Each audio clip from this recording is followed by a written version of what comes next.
Bonsoir et bienvenue à tous pour suivre avec nous ce journal dont tels sont les faits saillants de ce 22h. Une forte délégation conduite par le Premier ministre et vice-président en visite à Dikil pour renforcer l'ancrage politique et le dialogue local.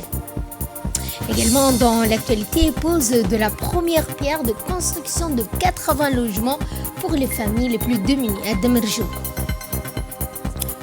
Nouvelle du monde, cette fois, nous allons parler de 17 organisations d'aide qui ont saisi la Cour suprême israélienne pour bloquer une décision menaçant leur activité.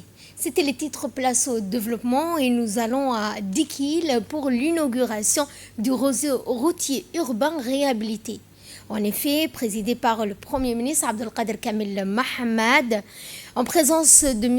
Hassan Ahmed Ibrahim, ministre de l'équipement des infrastructures, ainsi que de M. Aboubakar Omar Hadi, président de l'autorité des ports et des zones franches, aux côtés des autorités locales, des partenaires du projet, des représentants de la communauté.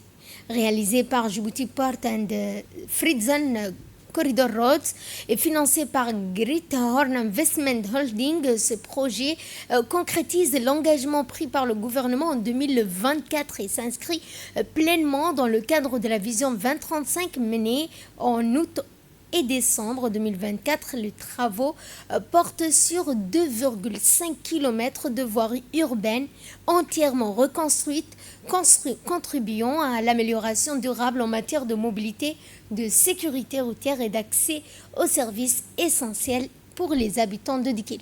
À son arrivée, le Premier ministre a été reçu par les autorités de la région, le préfet, les autorités militaires présents sur place qui ont accueilli chaleureusement le Premier ministre Abdelkader Kamel Mohamed.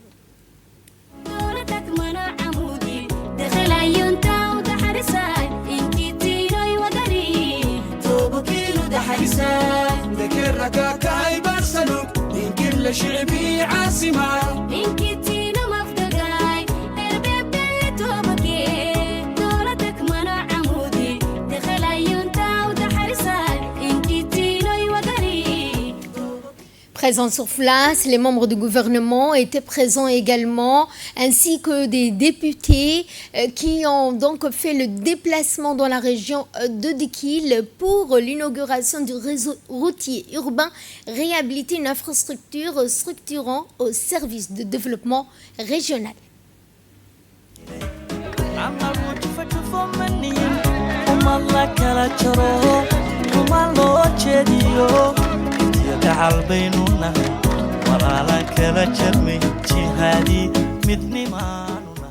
À la coupure donc du ruban inaugural, c'est une réalisation d'un cadre d'efforts plus large de modernisation d'infrastructures régionales, des travaux en cours sur la route, la RN1 qui devrait renforcer la connectivité territoriale, la plateforme logistique nationale.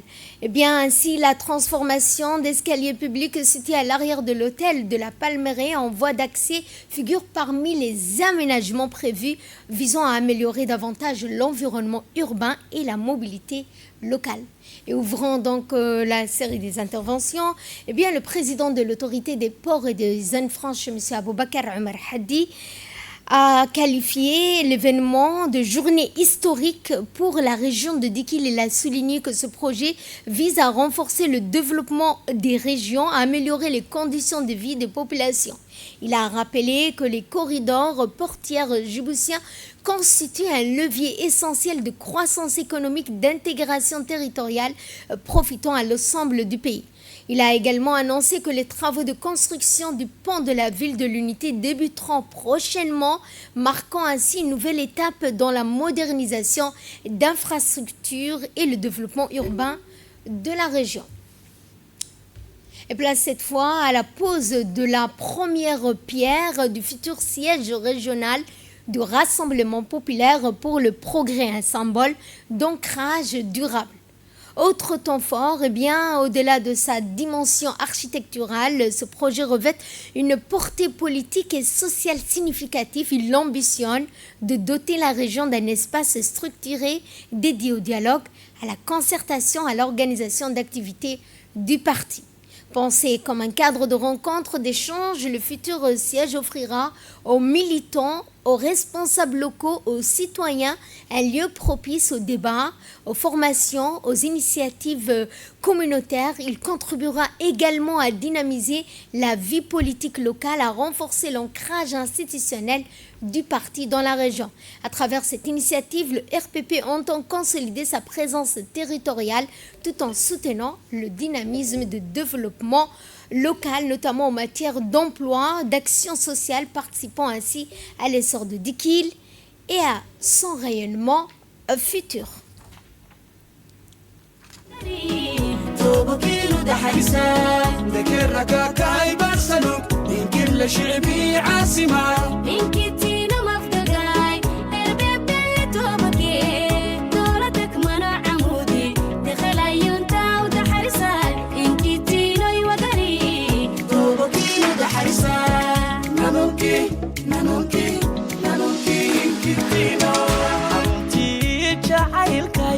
معادينا باطي شبابكي مني مضى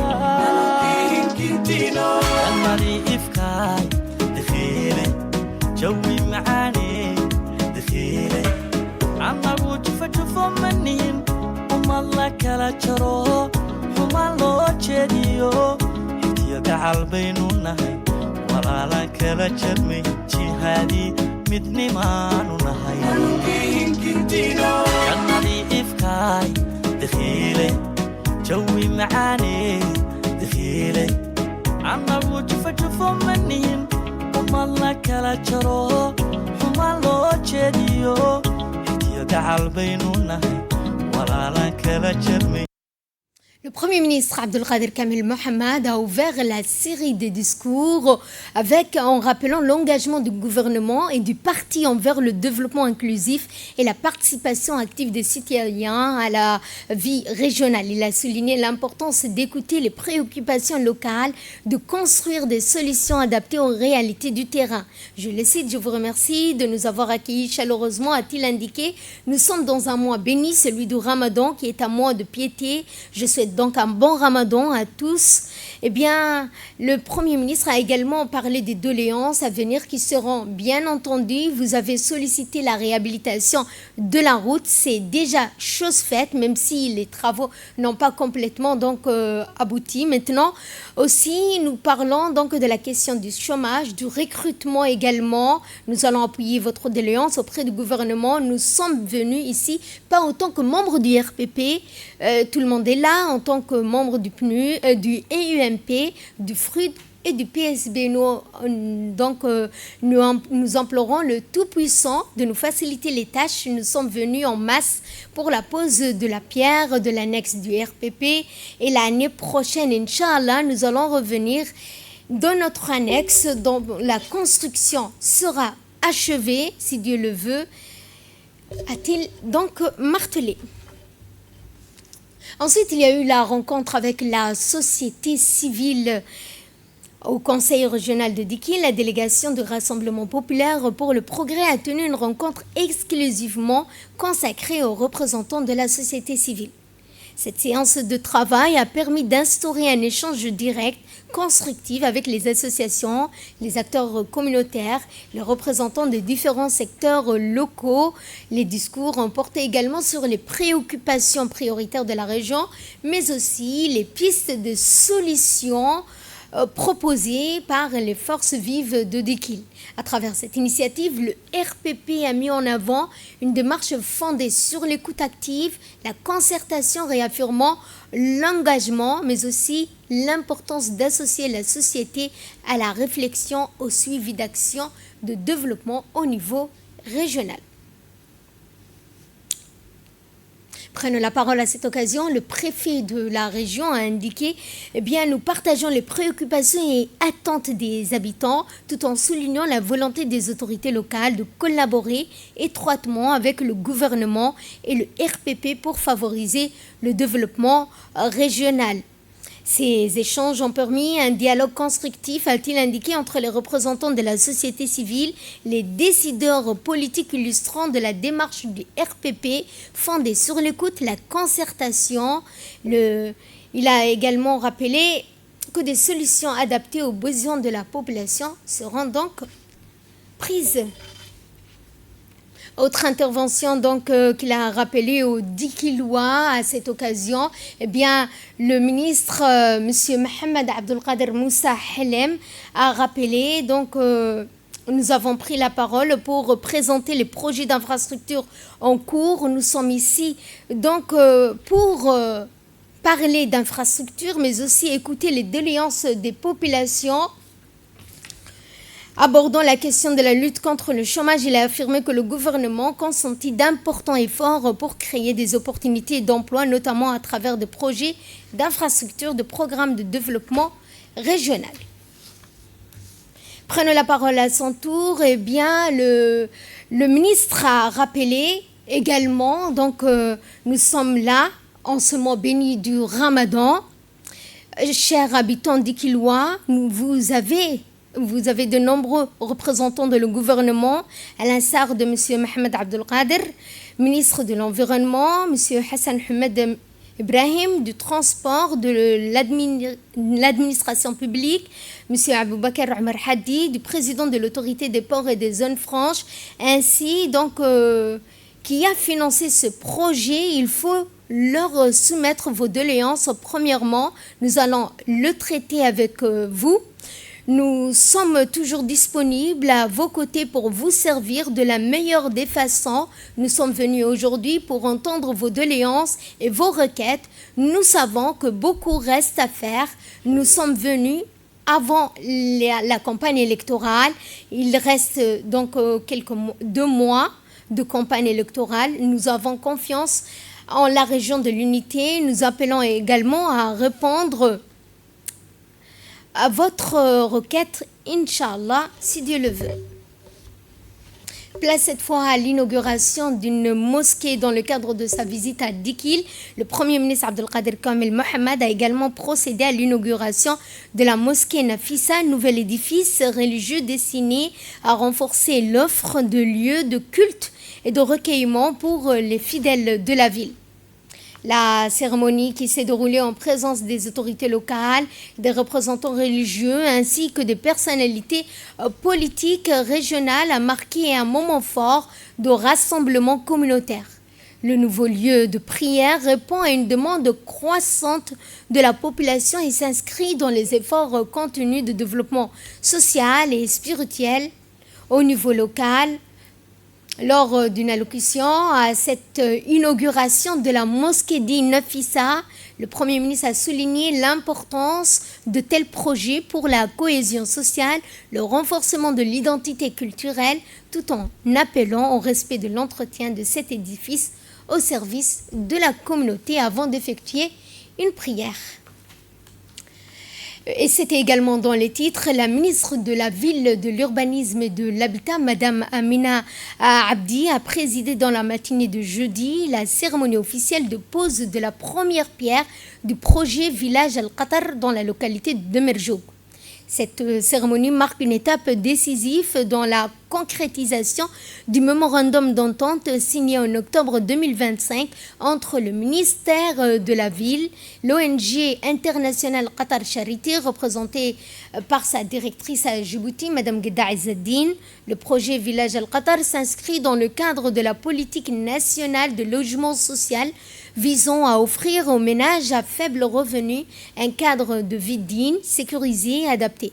Il prévoit également la construction de 80 logements sociaux de type F2 destinés aux familles vulnérables, ainsi qu'à la réalisation d'infrastructures communautaires essentielles, notamment l'extension de l'école existante par la construction de 3 salles de classe supplémentaires, la mise en place d'une mosquée, d'un centre coranique. Ce projet intégré répond à la fois aux besoins en habitat, en éducation, en cohésion sociale, contribuant ainsi à l'amélioration durable des conditions de vie des populations de Demerjouk. Et prenons la parole à cette occasion, la directrice de Qatar Charity, Mme Ghida Izzeddine, a indiqué donc l'appui. Elle a rappelé que 82 logements sociaux ont été déjà réalisés en 2024 afin de reloger des familles vivant dans des habitations précaires et que ce projet lancé aujourd'hui vient élargir cet engagement. Elle a exprimé ses sincères remerciements à l'ambassade de l'État, notamment pour leur contribution. La pose de la première pierre, a-t-elle rappelé, pour ces 80 logements sociaux à Damirjouk est une concrétisation d'une vision partagée, celle d'un logement digne pour tous et d'un avenir plus juste pour les populations les plus vulnérables.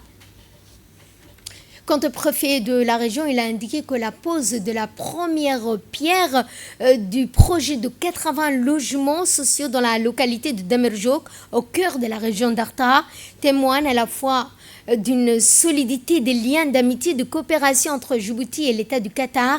Elle illustre également notre engagement commun en faveur du progrès social, du bien-être des populations.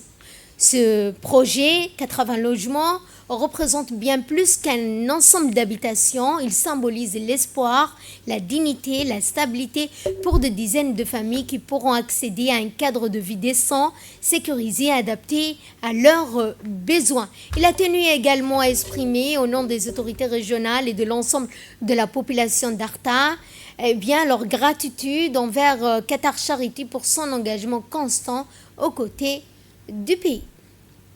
Prenons la parole également à cette occasion. La ministre de la Ville et de l'Habitat, Mme Amina Abdi, a souligné que cette pose de première pierre incarne l'espoir, la solidité de la volonté commune d'agir concrètement en faveur de la population, mais aussi des populations les plus vulnérables de chaque région.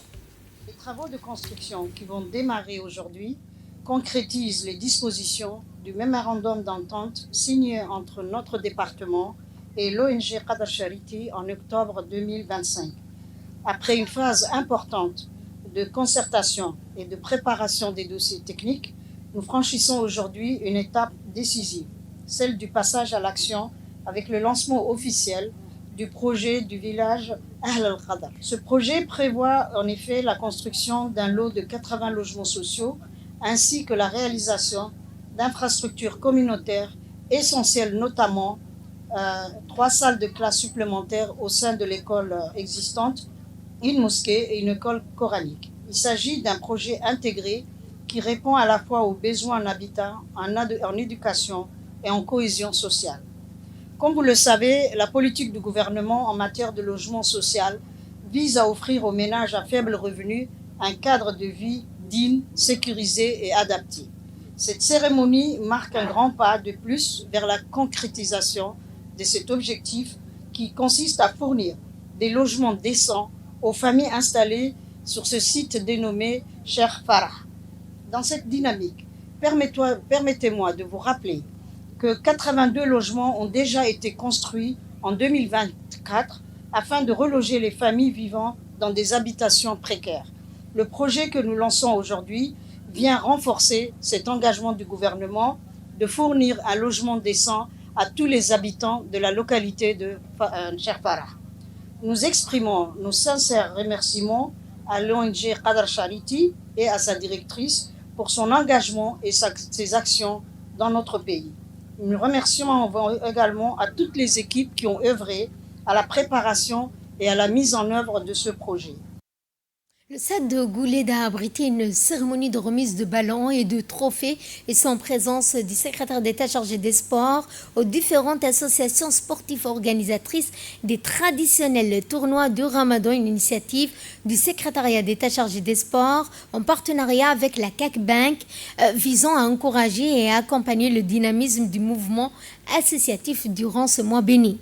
La cérémonie a été présidée par le secrétaire d'État chargé des sports, Hassan Mohamed Kamil, en présence de la secrétaire générale, Mme Khadiga Ibrahim, du directeur général de l'Agence nationale pour la promotion du sport, Mohamed Omar, accompagné de son adjoint, du directeur des sports, Abshir Ali, ainsi que du représentant de la CAC Bank. Consécutif. Cet événement dépasse les cadres sportifs. Il rassemble la jeunesse, renforce la cohésion sociale et transmet des valeurs essentielles comme le respect, l'esprit d'équipe et la discipline. En tant qu'institution financière engagée, Nous croyons que notre rôle ne se limite pas dans les services bancaires. Nous avons également la responsabilité de soutenir des initiatives qui dynamisent notre communauté. Le mois de Ramadan est un mois béni de partage, d'efforts et de solidarité. Et soutenir ce tournoi, c'est soutenir ses valeurs. Ramadan Karim. Le secrétaire d'État chargé des sports, Hassan Mohamed Kamil, a reçu dans son cabinet M. Terrier Ntwali, directeur du développement pour l'Afrique de l'Est et central auprès de la Fédération internationale de tennis, accompagné du président de la Fédération djiboutienne de tennis, Sougay Ibrahim. Au cours de cette rencontre, il a salué les progrès significatifs réalisés par notre pays dans le développement des infrastructures, notamment la construction d'un nouveau terrain au centre de tennis de Gabot, la réhabilitation des 4 cours existants. Il a souligné que ces installations permettent désormais au pays d'accueillir également des compétitions régionales de haut niveau. Surtout pour Djibouti, ça a été beaucoup plus venir voir où ils en ont avec le grand projet que nous avons cofinancé avec la Fédération internationale et le ministère sur la construction du cours de tennis qu'il y a au centre de Gabot, mais aussi la réhabilitation des quatre autres cours. Et donc, avec le ministre, nous avons essayé de discuter sur le projet, mais beaucoup plus lui rendre hommage par rapport à l'accompagnement qu'ils ont fait à la Fédération djiboutienne de tennis par rapport à ce projet. Et nous avons aussi en amont discuté sur le prochain projet qui va arriver au mois d'octobre, c'est l'organisation d'une compétition junior qui va se dérouler ici à Djibouti, qui va rassembler les meilleurs juniors au monde, c'est un J30.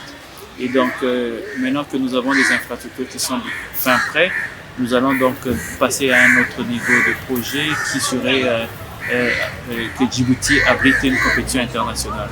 Et comme vous le savez, Djibouti a développé une équipe de jeunes qui est en train de faire de bons résultats. Vous savez sûrement la jeune fille qui était au Canada dans un stage. Vous avez d'autres joueurs qui ont joué des compétitions de l'Afrique de l'Est de 16 et 14 ans.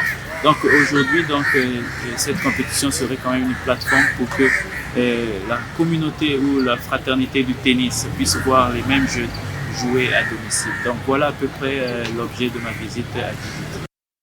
La 23e promotion de stage international de perfectionnement en enquêteur de l'école internationale de perfectionnement à la pratique de la police judiciaire a clôturé mercredi lors d'une cérémonie solennelle organisée dans la salle de réception de l'établissement. Cette 23e promotion était composée de 18 stagiaires issus de 10 pays amis dont Madagascar, le Cameroun, le Gabon, Guinée équatoriale, Guinée-Conakry, le Togo, le Tchad, Djibouti et Côte d'Ivoire ont reçu les diplômes de fin de stage, les insignes de l'EIP3J, ainsi que des présents symboliques remis par les autorités. Cette formation internationale témoigne une fois de plus de la solidité des liens de coopération, de fraternité qui unissent nos pays partenaires, ainsi que l'engagement commun en faveur du renforcement des capacités judiciaires, de la professionnalisation des enquêteurs. La cérémonie a été présidée par le substitut du procureur général Ibrahim Hussein en présence du chef d'état-major de la gendarmerie nationale, du préfet d'Arta, du président du conseil régional d'Arta, de la représentante de l'Union nationale des femmes djiboutiennes, du colonel représentant du directeur général de la police nationale, ainsi que la conseillère, donc la première conseillère de l'ambassade de France. De tous les camarades venus à cette occasion de clôture de ce stage qui s'est tenu du 18 janvier au 25 février 2026 au sein de cette même école. Ces 41 jours de formation passés dans une ambiance de rigueur et de fraternité dans l'enceinte de cette école et sur nos lieux de stage pratiques ont été longues, mais intellectuellement et humainement enrichissantes. Elle restera sans doute gravée en nous comme du béton et que le terrain professionnel consolidera à travers les pratiques. nous avons acquis des connaissances tant théoriques que pratiques. Votre dévouement a été une source d'inspiration pour nous tous. Désormais, une nouvelle voie professionnelle s'ouvre à nous avec les modules spécifiques de perfectionnement approfondi en enquête judiciaire.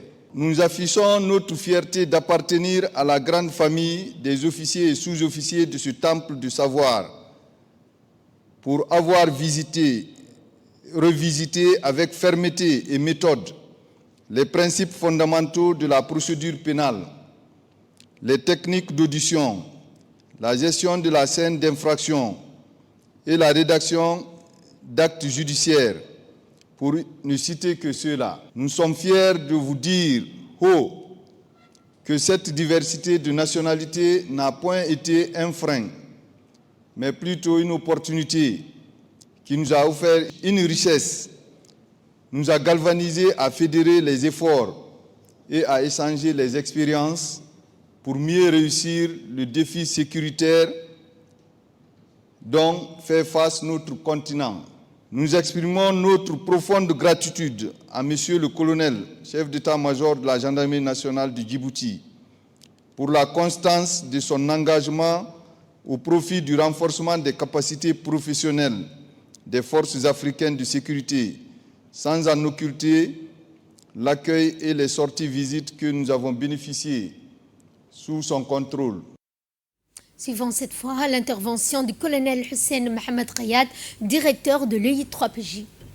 Depuis son inauguration le 19 mars 2019, l'EI3PJ s'est imposé comme un centre régional d'excellence dédié à la police judiciaire, mais aussi à la criminalistique. Elle a immédiatement envoyé un signal fort, celui d'une Afrique capable de former sur son sol des professionnels hautement qualifiés, aptes à relever les défis sécuritaires contemporains. Aujourd'hui, les I3PJ rayonnent bien au-delà de Djibouti. La marque des fabriques de l'EI3PJ repose sur ces exercices pratiques exigeants, comme vous l'avez dit, Monsieur le Président de la promotion, de la 13e promotion, mais aussi il vous prépare aux attentes des magistrats lors des témoignages en justice.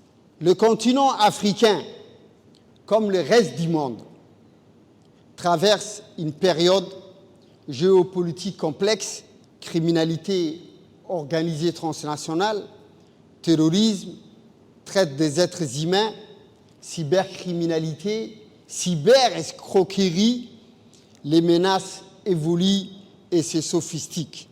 La création de cette école résulte d'une vision stratégique portée par son Excellence, Monsieur le Président de la République, Ismaïl Oumar Guelleh, chef suprême des armées, chef du gouvernement, une vision qui est fondée sur la stabilité, la paix et la coopération régionale.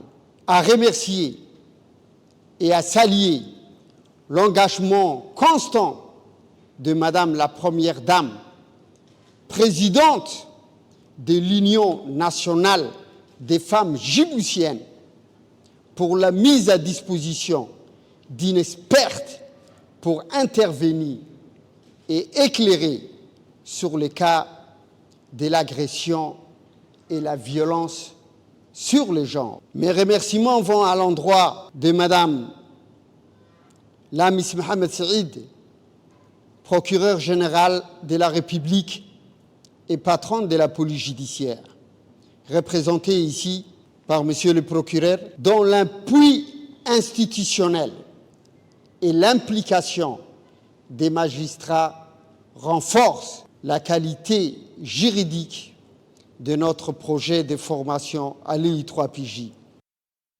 Le substitut du procureur général, M. Ibrahim Hussein Ouaes, est également intervenu, suivant un extrait de son intervention.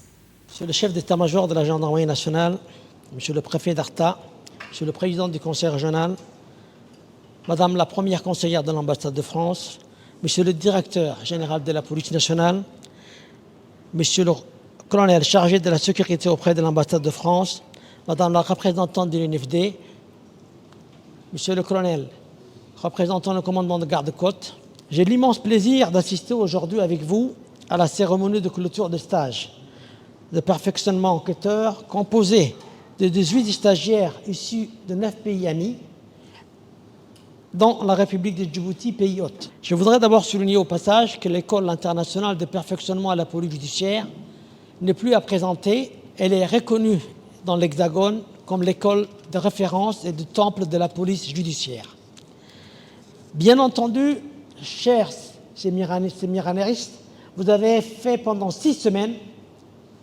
Cette école vous a appris une méthode à dresser les procès-verbaux selon le code de procédure pénale qui vous a été distribué pendant cette formation et le code pénal. Dans cette méthode, vous avez eu droit à plusieurs exemples de cas qui vous se présentaient devant vous, dont le thème d'aujourd'hui, c'était l'agression sexuelle. Quand il s'agit d'agression sexuelle, autre que le viol prévu par le code de procédure pénale, il y a une distinction entre le viol et l'agression sexuelle qui sont différents. Alors, qu'est-ce qui diffère cette qualification des faits juridiques? C'est le certificat médical du médecin que vous avez requis au préalable à une personne qualifiée. Si ce médecin dit qu'il y a eu pénétration sans équivoque et clair, il s'agit d'un viol. Le viol est consommé. Sinon, il rentre dans la catégorie de l'agression sexuelle. Par conséquent, vu la croissance des enquêtes criminelles et délictuelles, ce sujet qui vous a été retenu était d'une importance capitale.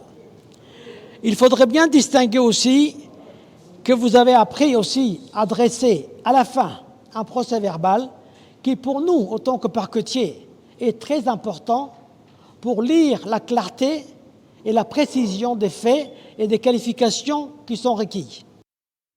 Dans le cadre du projet de mobilisation des communautés pour une meilleure nutrition, la DDS, l'Agence djiboutienne de développement social, en partenariat avec l'UNFD, a organisé une activité de sensibilisation religieuse à l'occasion de ce mois de Ramadan. La rencontre s'est tenue à la salle de conférence du siège de l'UNFD et s'inscrit dans une dynamique de mobilisation communautaire visant à promouvoir les bonnes pratiques nutritionnelles en cohérence avec les objectifs stratégiques du projet. À travers cette initiative, les organisateurs entendent renforcer l'ancrage communautaire des actions de nutrition en s'appuyant sur les valeurs spirituelles et le principe de solidarité propre au Ramadan. Objectif principal de cette activité était de sensibiliser les familles sur le rôle de chaque membre dans le bien-être familial, de promouvoir l'éducation, la protection de l'enfant selon les principes de l'islam et de renforcer les liens communautaires à travers un accompagnement parental accru. Les discussions ont également porté sur l'importance d'adopter des comportements nutritionnels responsables favorisant la santé des mères et de l'enfant. Nous allons à Tadjoura pour voir donc la prière de Tarawih, moment privilégié, recueillement de spiritualité, de communion fraternelle en ce mois béni du Ramadan. Ces prières nocturnes accomplies après la prière d'Al-Isha constituent une tradition profondément ancrée dans la pratique religieuse, le renforcement des liens de solidarité, de paix et de partage au sein de la communauté.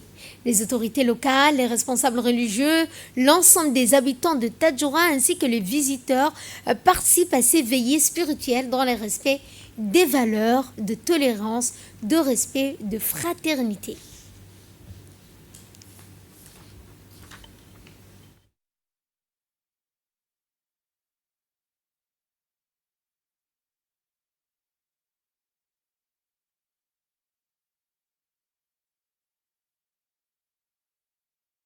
بسم الله الرحمن الرحيم تبارك الذي نزل الفرقان على عبده ليكون للعالمين نذيرا الذي له ملك السماوات والأرض ولم يتخذ ولدا ولم يكن له شريك في الملك الحمد لله يلا فايلة بعتنا هركاي كافاتتنا ربي سبحانه وتعالى.